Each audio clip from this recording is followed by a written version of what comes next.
Awesome, thank you. Good morning, everyone. As Brian said, my name is Whitney Queen. I'm the president of Mentoro, which is a financial wellness company, and I'm delighted to be here to speak with you guys today in person. Thanks so much. Okay. So I'm going to start off with a little story. Is anybody here from Fresno, California? Okay, good, great. So let's think it's 1958. It's Fresno, California. It's a post-war era. And people are feeling liberated because the economy is starting to bustle. They're still a little conservative, but maybe a little more materialistic. And we're having people now going to shopping malls and grocery stores, things we haven't had before. This is pretty stereotypical in that the man is off to work and the woman is at home. So imagine her, she's walking out to her mailbox one day and she checks the mail and she sees this little card in the mail. It's got her name, a series of digits, an expiration date, and then inside the letter, it says that she has $500 that she can spend. What is this? Well, ladies and gentlemen, it's the very first credit card, the Bank of America card. So in Fresno in 1958, at the time, Bank of America was headquartered there. And there were about 250,000 people, and about 45% of them were already Bank of America customers. So Bank of America, this guy named John Williams is sitting in a research lab, and they're discussing kind of problems that the bank is facing in Fresno. One of those is that people are taking too many loans out. So remember when I said people are materialistic, shopping malls are coming about, people are spending more and more money?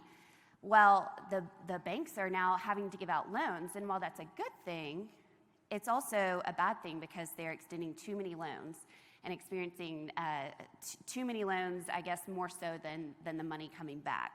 So they thought, how can we correct this? The other part of it is people weren't carrying cash as much. It was hard for them to get cash, and I guess expenses and things that were happening were constrained to the amount of cash that someone had. So they said, why don't we fix that and create a card? They can easily swipe this. You guys know how a credit card works.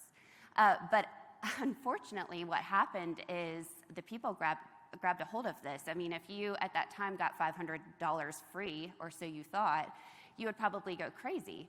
But unfortunately, it resulted in delinquencies over 20%. And then in addition to that, as we all know, the credit card companies charge merchants a fee.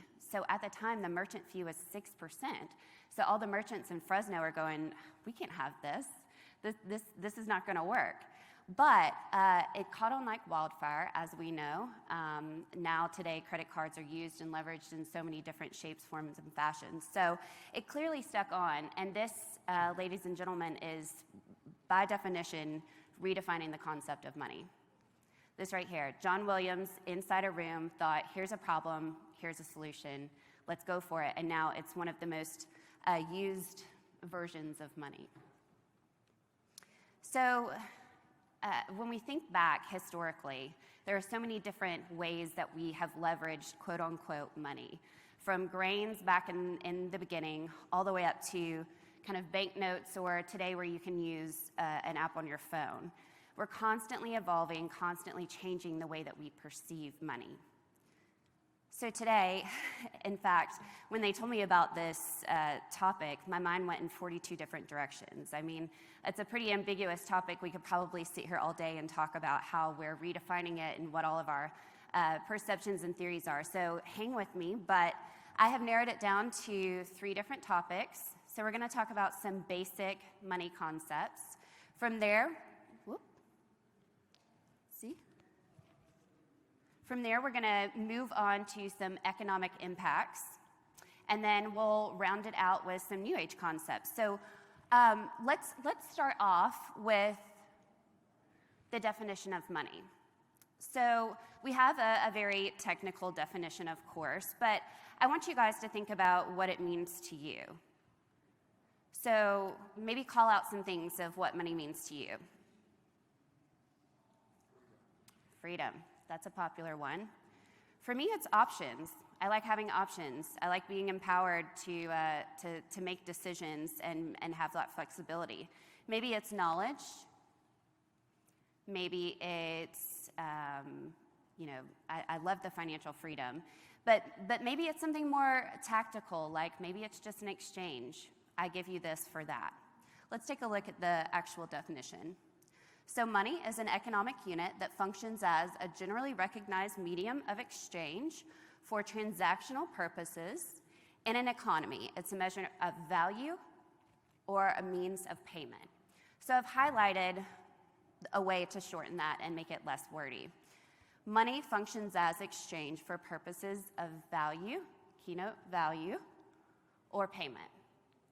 So when we think about this, I really like the word value here, because when we're using money transactionally, it's really exchanging value.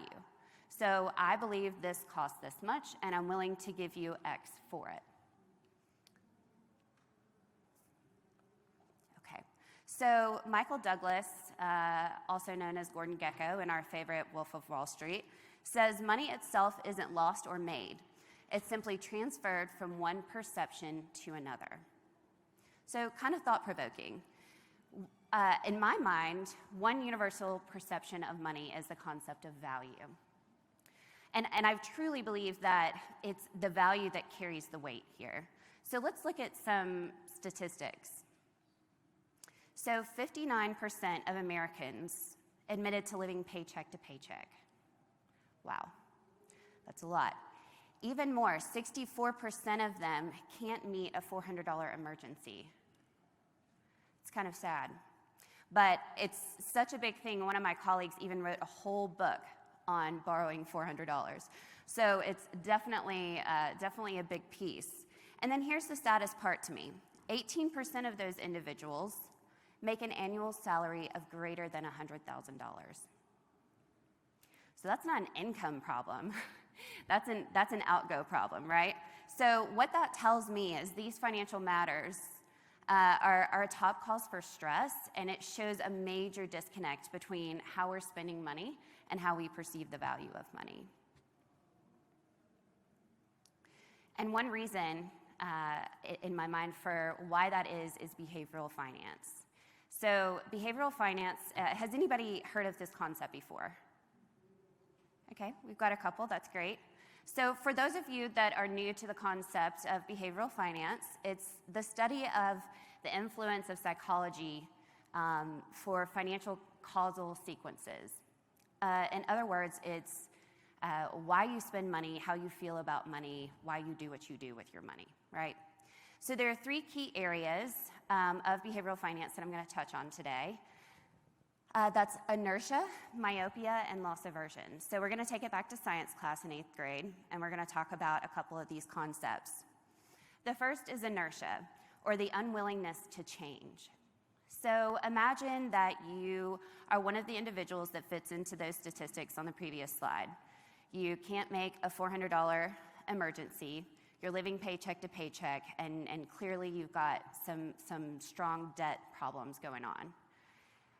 Wouldn't it be easier to use that credit card and just keep swiping it and sweep everything under the rug and pretend like nothing happened?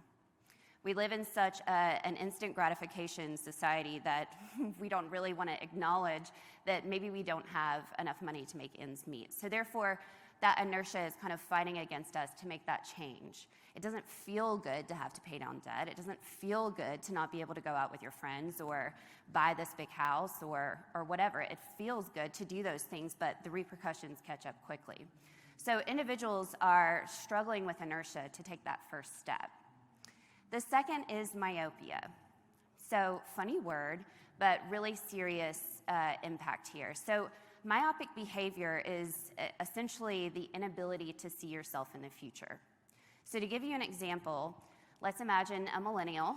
She's just started working at a new company. She's automatically enrolled in her 401k, and she's been there about 6 months. She always dresses cute, has the newest clothes. She comes into the office with Starbucks every day. She's always talking about all these fun experiences that she's had. Well, she goes to her HR manager and she says, I need to take out a loan against my 401k again. Yikes. So that's myopic behavior. She's not able to see how what she's doing now is helping her for the future. She's living too much in the now. So she's eating away at her retirement fund like it's a savings account or a checking account instead of putting that money away. We see this a lot too with delayed retirement. So imagine Sarah, who is this individual who is taking loans against her 401k. What if she continues to do that over time? Guess what happens when she's 65? She's got a lot of stuff. She drank a lot of coffee, but she may not be able to retire. So we have to work really hard to change that behavior over time so that we don't end up in a position where we can't retire. And why I say that this is such a serious note is right now, if you look around, we really are in such a retirement crisis in terms of people not being able to properly retire. So these stats and this subject really kind of go to prove that. So we've talked about kind of how the concept is changing over time, but we ourselves have to change it as we go through life. One of the main reasons why that may be hard as well is, let's imagine that you've taken that step. You've said, okay, I have the debt, I'm gonna face it, I'm gonna pay it off, I'm gonna make some changes. The second is, I'm gonna see myself in the future, I'm gonna start planning ahead. And then the third is, what if I lose all of that? What if it was for nothing? So loss aversion, that's the third one. And that's kind of like the stepsister to risk tolerance. In this industry, we talk a lot about risk tolerance. Are you conservative? Are you risky? But if we think about it on the flip side, not so much about what we would gain, but what we would lose. So individuals are 2 to 2.5 times more afraid of losing than they are gaining. That's why it's so easy to put money down at a craps table downstairs, right? Or maybe it's not. If you think that you're going to win, of course, it's easy to take that step. But if you know that there's a chance that you might lose, it's really difficult. So these behavioral finance concepts are things that we can leverage to continue to evolve, not only as an economy, but also as individuals. So speaking of the economy, let's take a look at some economic impacts. So this is one of my favorite generational differences. I recently just recorded an episode for our new podcast, and it was all about generational differences. And I'll spare you guys some of the funny stories, but one that I will share with you is in relation to a conversation that I had with my stepfather. So he's in his 70s, and we're sitting around the table talking, and something came up about cars. Well, I'm a firm believer, at least for myself, in leasing. Maybe that's not the most financially savvy thing to suggest, but for me, it's great.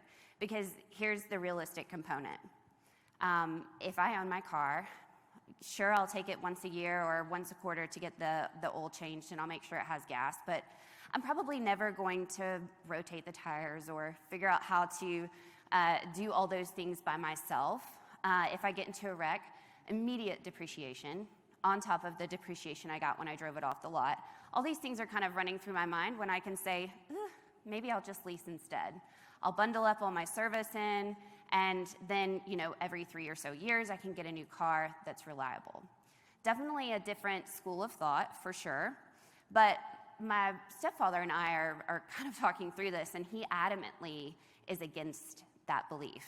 In fact, I think he still has in his garage a Geo tracker from like 1985. So we're on definite polar opposite spectrums here. But it's interesting when we look at the generations. Here is a statistic on renting versus buying.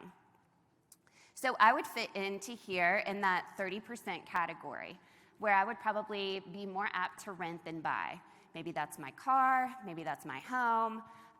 But generally speaking, millennials are, not as prone, and even Gen Z, they're not as prone to commit and be loyal to things that they're putting their money into.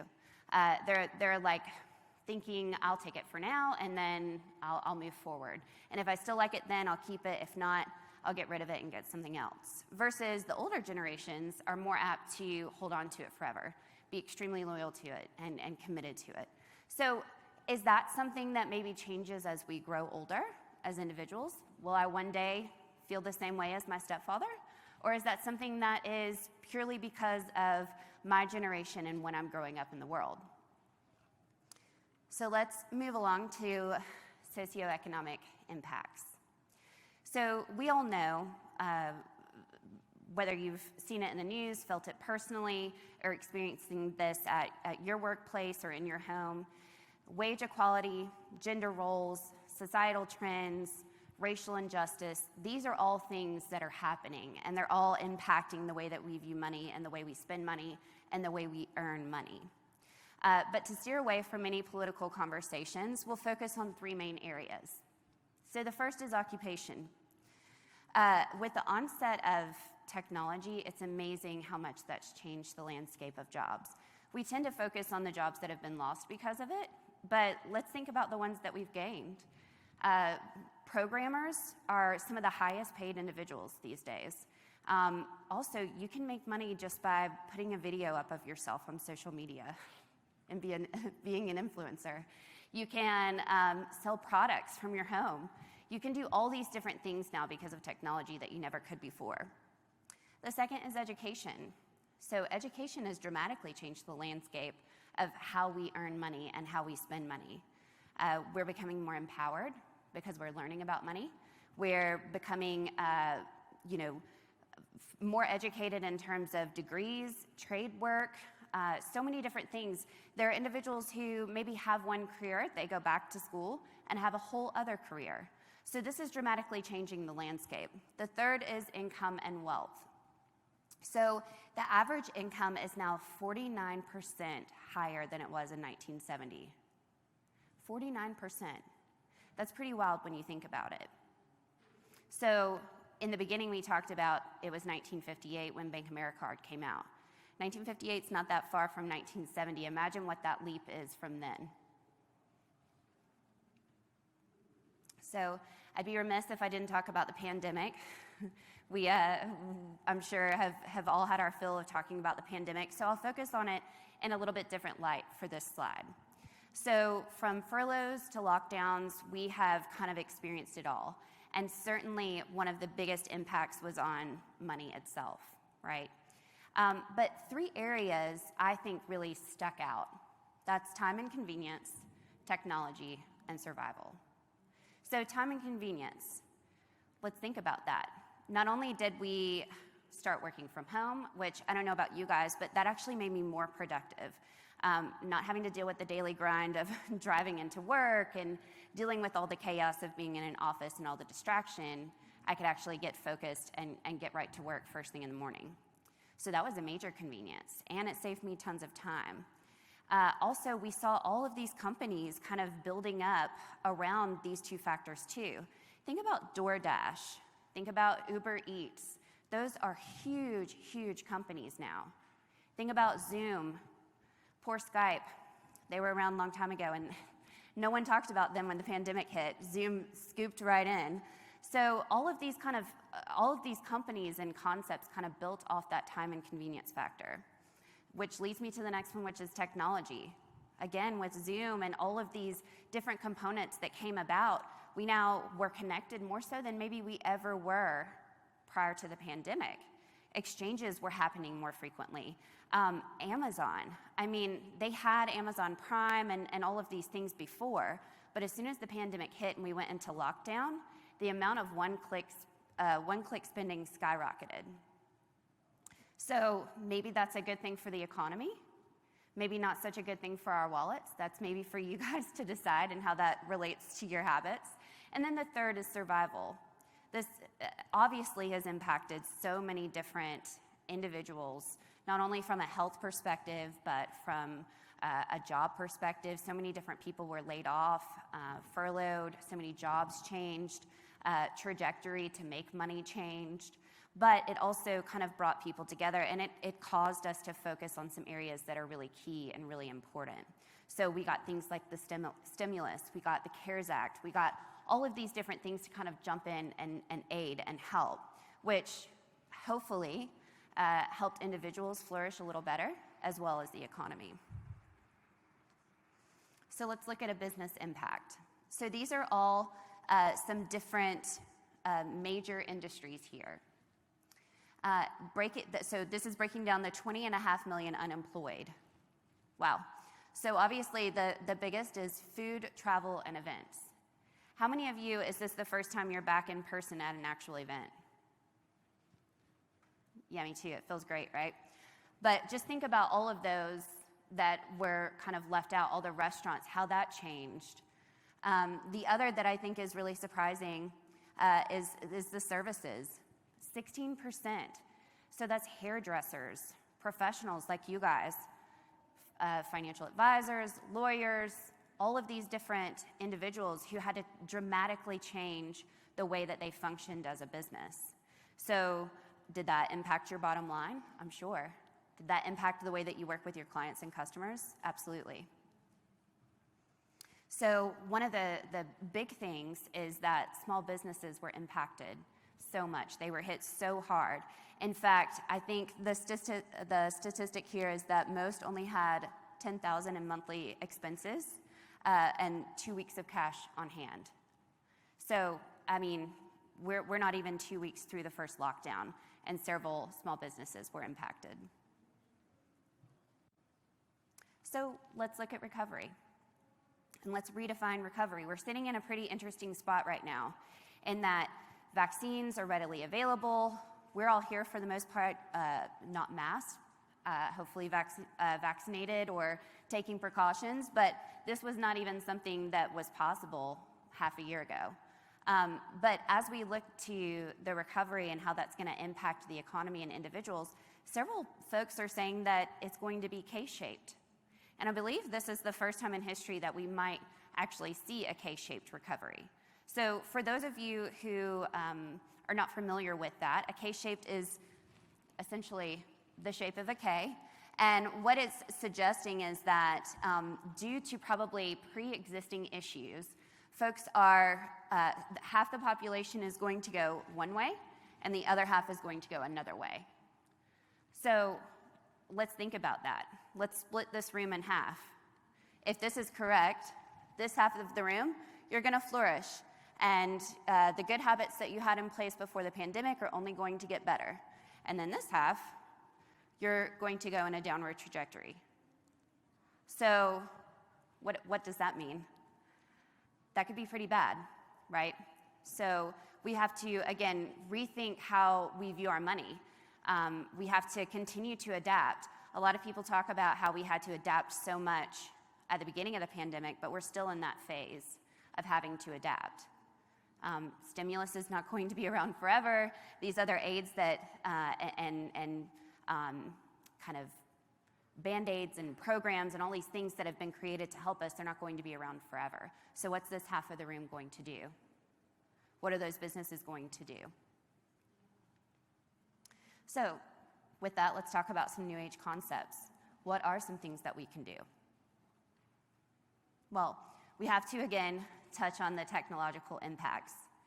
So I kind of broke these down into 3 different ways because I think when we think about technology, really I mean resources, and technology is the easiest way for us to get those. So the 3 here would be new programs, new currency, and new automation. So programs.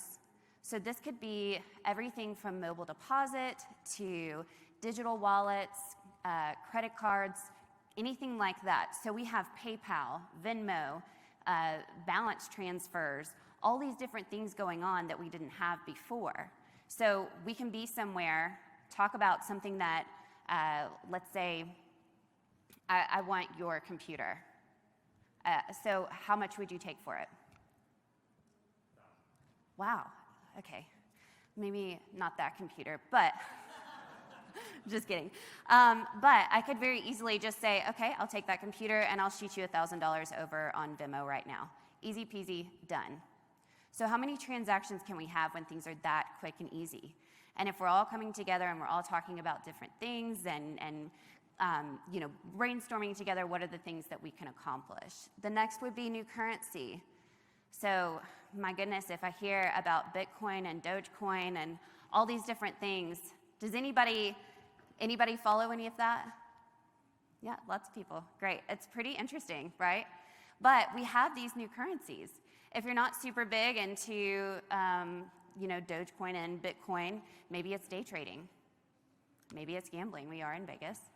Maybe it's cash back. I'm a personal fan of cash back. I love that.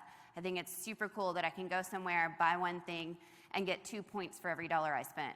It's free money. It's great. So, let's see. There we go. So it's, sorry guys. So there are so many different programs. And then the third piece of this is new automation. So with new automation, we have so many different things that make things easier for us. So it goes back to that time and convenience. But at the same time, it's also kind of eating into that instant gratification. If I sat here and explained to you guys all the things that Amazon does to get your business, we would probably go under a rock and never come back out. It's pretty wild, all the things they do to track and follow you just so that you buy that one item. So we have all of these things kind of coming at us, and it's up to us to use them for greater good, right? So we leverage the one-click purchase because it's the middle of a pandemic and we desperately need toilet paper. We don't leverage it because we have this one quick thought, oh, I'd really love a new computer. I don't want to pay $1,000 for it, so I'll go on Amazon and get the cheaper version, and I'll talk about it around my phone so that maybe Amazon hears me and offers it to me for less. You have to kind of work the system that's working us, right? So another new concept, or something that's kind of come about over the last couple of years, is financial literacy. So Vince Sharp of the National Financial Educators Council says, college graduates spent 16 years gaining skills that will help them command a higher salary. Yet little or no time is spent helping them save, invest, or grow their money. So it leads me to the next one, which is my personal favorite, and that is financial education or financial wellness.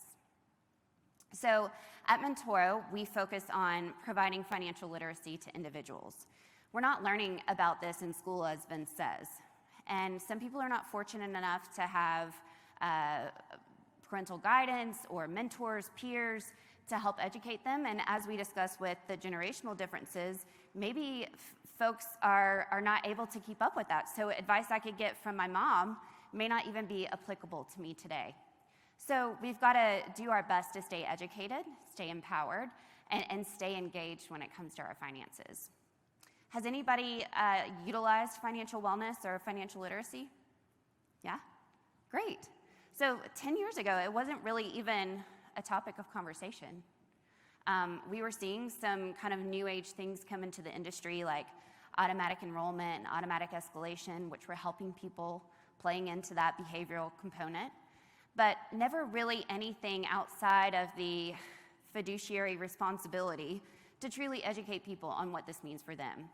Maybe not even educating them too much on what happens past their retirement fund or what happens past money that they want to invest. So we strongly believe, and me especially, I'm extremely passionate about it, that financial wellness is the answer. It's something that we all can adopt very easily. It's got the behavioral piece of it. It's a way to focus on what's most important and how that translates to your journey, what's personally going on with you, and relates it to what's going on in the world. So thanks, guys, for bearing with me. That will be it. I think we probably have some time for questions, any Q&A. I do think that maybe they'd like, if you have a question, to stand so that they could bring you a mic. However, if you guys just want to yell them out, that's fine too. Great. Okay. Awesome. Well, thank you guys so much. for listening. Oh, I'm so sorry.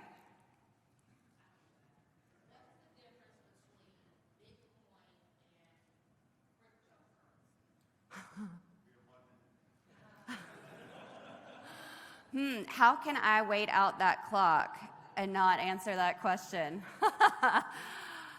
To be frank with you, that's a really great question. I'm still pretty new and fully understanding some of these newer age concepts. Anybody here? I know there were quite a few people who raised their hands to that. Anybody want to take a stab at answering that? What's that?